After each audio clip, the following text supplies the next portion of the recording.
ولدت نعيمة عاكف في مدينة طنطا في محافظة الغربية. أبوها وأمها كانا يعملان في السيرك، ومن وهي في عمر 4 سنوات كانت تقف على المسرح تلعب وترقص وتقدم العروض بين الناس، وعاشت طفولة صعبة.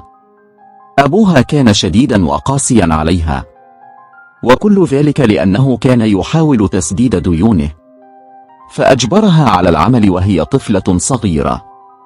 وبعد أن انفصل والداها راحت نعيمة مع أمها إلى القاهرة، وهناك عاشت مع أخواتها تقدم العروض البهلوانية في الفرق الشعبية.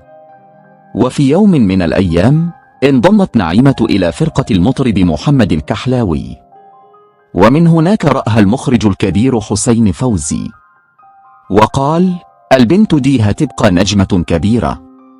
استعملها في أول أعمالها السينمائية في فيلم ست البيت، وبعده قدم لها 15 فيلما، وأصبحت نجمة الشاشة الأول.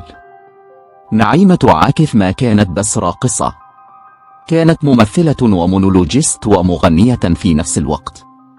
كانت تقف على المسرح بقوة وثقة، تسعد الجمهور وتضحكهم وتبكيهم في نفس اللحظة. ومع الوقت تزوجت من المخرج حسين فوزي سنة 1953، وكان يحبها ويقدمها في كل أعماله، ولكنها كانت تحلم بالأمومة. ولما رفض أن ينجب انفصلت عنه بعد 10 سنوات، ثم تزوجت من المحاسب صلاح الدين عبد العليم، وأنجبت منه ابنها الوحيد محمدا، الذي كان نور عينيها وسبب سعادتها.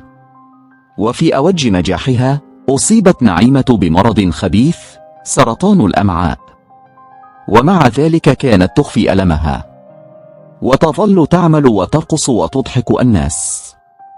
وفي آخر أيامها زارها الشيخ أحمد البقوري وسألها: هل أنت خائفة يا نعيمة؟ فقالت له بصوت هادئ: لا يا سيدي، أنا مرتاحة وربي كريم. وفي 23 من شهر أبريل سنة 1966 أغلق الستار على قصة نجمة مصرية كبيرة لم تعش كثيرا، ولكنها تركت بصمة لا تنسى.